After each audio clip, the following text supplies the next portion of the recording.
আসসালামু আলাইকুম, খুরশেদা কাকুলি আমন্ত্রণ জানাচ্ছি এনটিভির মধ্যাহ্নের খবরে।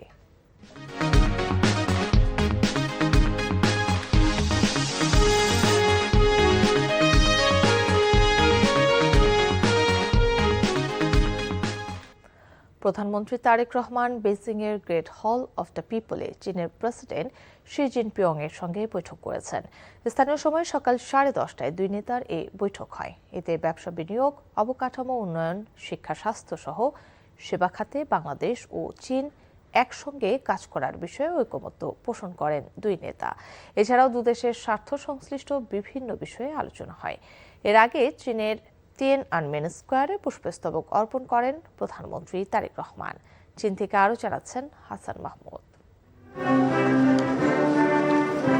স্বনির্ভর অর্থনীতি আর স্বকীয় সংস্কৃতির দেশ চীন সফরের শেষ দিনটা প্রধানমন্ত্রী তারেক রহমান শুরু করেছিলেন চীনের জাতীয় বীরদের সম্মান জানানোর মধ্য দিয়ে। 19 ও 20 শতাব্দীতে চীনের স্বাধীনতা, সার্বভৌমত্ব ও সমাজতান্ত্রিক বিপ্লবে প্রাণ বিসর্জনকারী বিপ্লবী বীরদের স্মৃতির প্রতি বেদিতে শ্রদ্ধা নিবেদন করেন তারেক রহমান।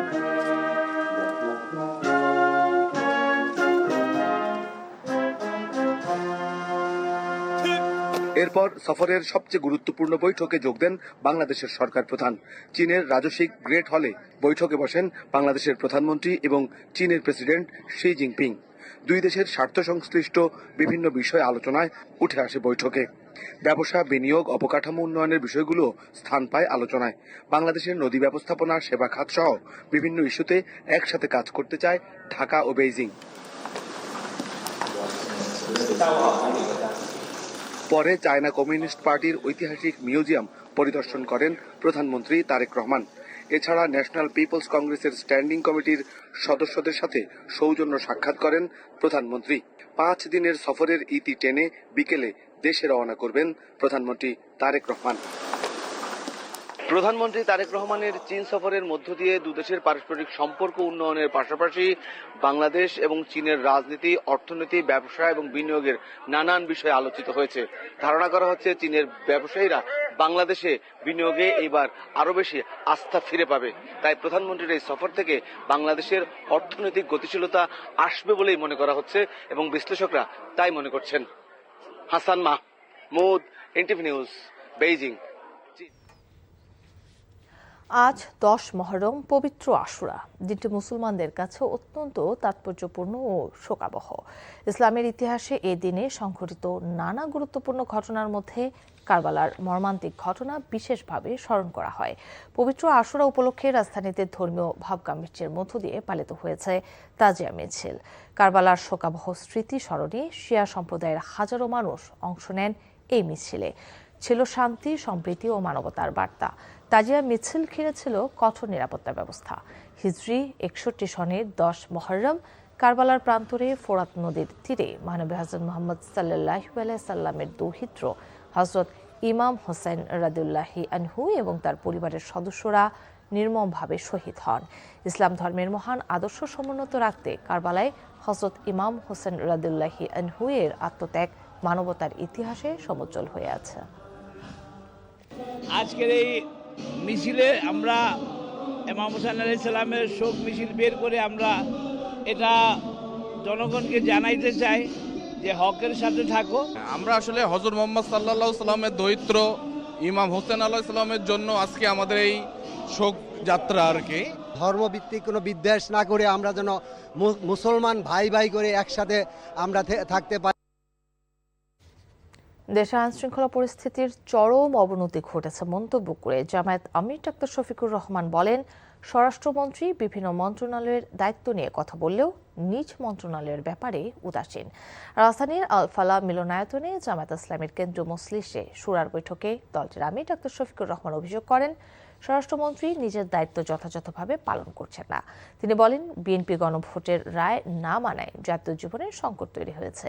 এ সময় গণভোটের রায় বাস্তবায়ন করতে জনগণকে সঙ্গে নিয়ে প্রতিরোধ করে তোলারও হুঁশিয়ারি দেন তিনি। সরকারের ইতিবাচক কর্মকাণ্ডে বিরোধী দলের সহযোগিতার আশ্বাস দিয়ে ডাক্তার শফিকুর রহমান বলেন, জাতীয় স্বার্থে সংসদে দায়িত্বশীল ভূমিকা রাখবে জামায়াত ইসলামী। তবে সরকার জনগণের বিরুদ্ধে কোনো পদক্ষেপ নিলে সংসদে ও রাজপথে তার প্রতিবাদ অব্যাহত থাকবে। আমাদের দুর্ভাগ্য যে আমাদের একজন স্বরাষ্ট্রমন্ত্রীও আছে, তিনি সকল মন্ত্রণালয়ের দায়িত্ব সংসদের ভিতরে পালন করেন যখনই সুযোগ পান, কিন্তু তার আপন মন্ত্রণালয় এটার দিকে নজর দেওয়ার কোনো সুযোগ নেই। মানুষের জীবনের নিরাপত্তাই না থাকে, এটা কিসের সমাজ? এটা তো সমাজের প্রথম শর্ত। আন্তর্জাতিক মাদক বিরোধী দিবস উপলক্ষে মাদক বিরোধী ক্যাম্পেইন কর্মসূচির অংশ হিসেবে 5 কিলোমিটার দৌড়ানোর আয়োজন করে ইসলামী ছাত্র শিবির। সকালে রাজধানীর কেন্দ্রীয় শহীদ মিনার থেকে রান এগেইনস্ট ড্রাগস প্রতিপাদ্য নিয়ে এই দৌড় শুরু হয়। এরপর টিএসসি, শাহবাগ, কাটাবন, নীলক্ষেত, ভিসি চত্বর ও ফুলার রোড হয়ে পুনরায় শহীদ মিনারে এসে শেষ হয়। এর আগে বক্তৃতায় শিবিরের কেন্দ্রীয় সভাপতি নুরুল ইসলাম সাদ্দাম অভিযোগ করেন, মাদক সিন্ডিকেটের সঙ্গে সরকার দলীয়রা সরাসরি জড়িত, এমনকি মাদক নিয়ন্ত্রণ অধিদপ্তরও মাদক সিন্ডিকেটে জড়িত। ইসলামী ছাত্র শিবিরকে শতভাগ মাদক মুক্ত সংগঠন দাবি করে তিনি বলেন, তরুণদের মাদকের বিরুদ্ধে সচেতন করতে শিবির সবসময় কাজ করবে। মাদক যে সমস্যা তৈরি করেছে সরকার, মাদক নিয়ন্ত্রণ অধিদপ্তর বাংলাদেশের প্রত্যন্ত অঞ্চলগুলোতে বিএনপির নেতাকর্মীরা, যুব দলের নেতাকর্মীরা, ছাত্র দলের নেতাকর্মীরা এই মাদক সিন্ডিকেটের সাথে জড়িত। তাদের সাথে যারা জড়িত রয়েছে, আগে দেখতাম ছাত্রলীগের সাথে যারা জড়িত, বাম আন্দোলন যারা করে, বাম নেতৃবৃন্দ, তাদের অফিসগুলোতে যাওয়া যায় না, ছেলে মেয়ে উভয় এই মাদকের সাথে জড়িত হয়ে পড়ছে। তাদের ক্রাইটেরিয়া হচ্ছে মাদক যদি গ্রহণ না করে তাহলে সে শিবির করে। মেহেরপুরের গাংনী সীমান্তে ফের 3 জনকে পুশিনের চেষ্টা করেছে বিএসএফ। তবে বিজিবির কঠোর অবস্থান ও স্থানীয়দের প্রতিরোধে তাদের ফেরত নিতে বাধ্য হয় ভারতীয় সীমান্তরক্ষী বাহিনী। ভোরে গাংনী উপজেলার কাথুলি ইউনিয়নের রাধা গোবিন্দপুর ধলা সীমান্ত দিয়ে 3 জনকে পুশিনের চেষ্টা করে বিএসএফ। এ সময় বিজিবি ও গ্রামবাসীর সতর্ক অবস্থানের কারণে তারা বাংলাদেশে প্রবেশ করতে পারেনি। বিজিবি ও এলাকাবাসী জানায়, চলতি মাসে মেহেরপুর জেলার বিভিন্ন সীমান্ত দিয়ে বিএসএফ সদস্যরা 3 দফায় 20 জনকে পুশিনের চেষ্টা করে, তবে প্রতিরোধের মুখে তা ব্যর্থ হয়। ঝালকাঠিতে চোখ রাঙাচ্ছে ডেঙ্গু। জেলার 4 হাসপাতালে ভর্তি রয়েছে 32 রোগী। গত 1 সপ্তাহে হাসপাতালগুলোতে চিকিৎসা নিয়েছে বিভিন্ন বয়সী শতাধিক রোগী। Civil surgeon doctor Humayun Kabir জানায়, জুন জুলাইয়ে বর্ষা মৌসুমে বরাবরই দেখা যায় ডেঙ্গুর প্রকোপ। সদর হাসপাতালে ভর্তি রোগীদের বেশিরভাগই শহরের কাঠপট্টি, বাঁশপট্টি, কলাবাগান, ফকিরবাড়ি ও বান্দাঘাট এলাকার বাসিন্দা। ইতিমধ্যে 5টি এলাকাকে ডেঙ্গু ঝুঁকিপূর্ণ এলাকা হিসেবে চিহ্নিত করা হয়েছে। এদিকে ডেঙ্গু প্রতিরোধে পৌর কর্তৃপক্ষ পরিচ্ছন্নতা ও মশক নিধন কার্যক্রম চলমান থাকার কথা বললেও তা নিয়মিত নয় বলে অভিযোগ এলাকাবাসীর। অনেকটাই স্বস্তিদায়ক চলতি সপ্তাহের বাজার। কমেছে বেশ কিছু পণ্যের দাম। টমেটো ছাড়া কমতির দিকে অন্যান্য সবজি, ডিম, সোনালী মুরগি ও ইলিশ সহ প্রায় সব ধরনের মাছের দামও কমেছে। তবে দাম বাড়তি পোলাও চাল ও ব্রয়লার মুরগির। রাজধানীর কারওয়ান বাজারে আছেন সহকর্মী সেলিম মালিক, সরাসরি যুক্ত হচ্ছেন তিনি। সেলিম, নিত্য পণ্যের বাজারের কি হাল? আজ ছুটির দিনে ক্রেতা বিক্রেতারা কি বলছেন?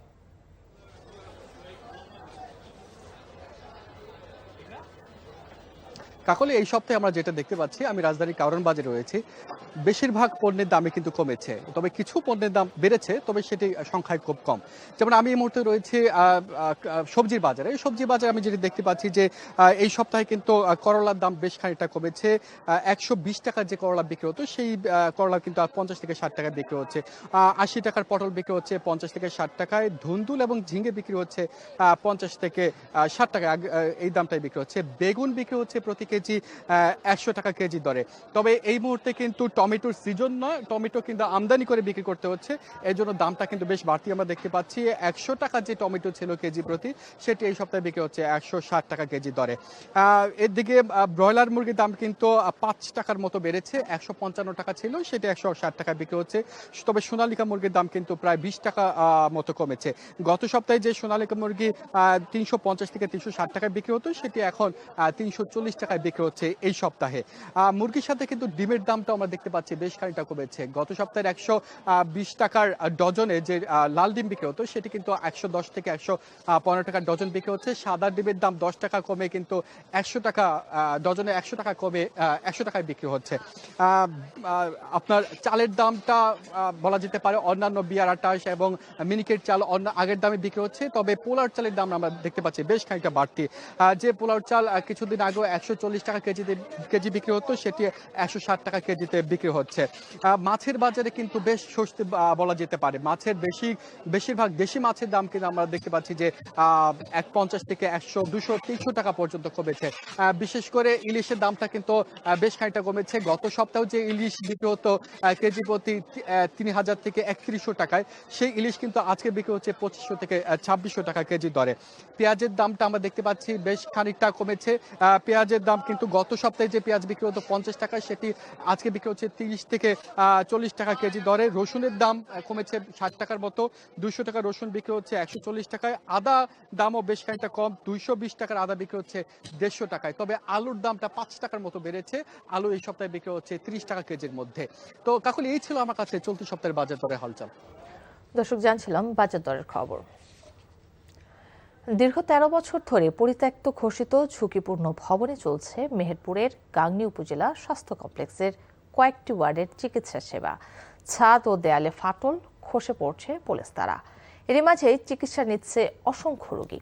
4 লাখ মানুষের একমাত্র সরকারি চিকিৎসা কেন্দ্রের বেহাল দশায় যে কোনো সময় ঘটতে পারে বড় দুর্ঘটনা।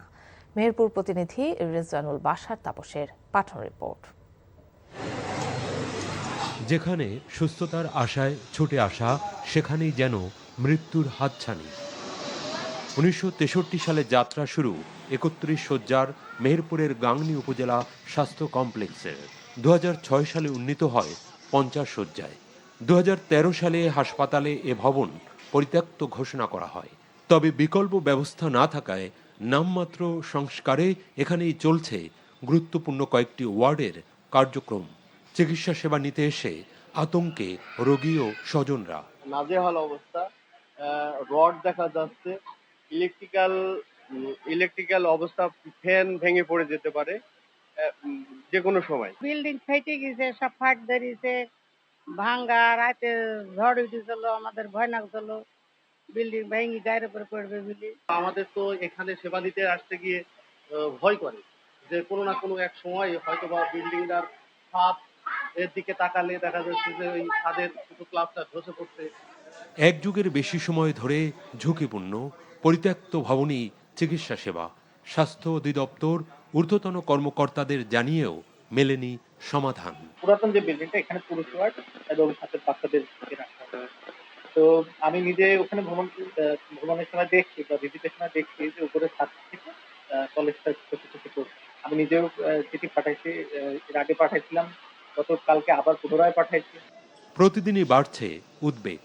দ্রুত রোগীদের নিরাপদ স্থানান্তর এবং নতুন হাসপাতাল ভবন নির্মাণের দাবি মেহেরপুরবাসী। NTV news desk. প্রধানমন্ত্রী তারেক রহমানের চীন সফর নিয়ে সংবাদ সম্মেলনে কথা বলছিলেন প্রধানমন্ত্রীর উপদেষ্টা হুমায়ুন কবির। আমরা সরাসরি যুক্ত ছিলাম সেখানে। দর্শক, এই ছিল মধ্যাহ্নের খবরে। এই খবরের ভিডিও সহ আপডেট জানতে ভিজিট করুন এনটিভি অনলাইন www.ntvpt.com। এছাড়াও এনটিভি জনপ্রিয় সব অনুষ্ঠান ও খবরের আপডেট জানতে ভিজিট করুন আমাদের ইউটিউব ও ভেরিফাইড ফেসবুক পেজ। দুইটাই দুপুরের খবর দেখার আমন্ত্রণ রইল। ধন্যবাদ সবাইকে।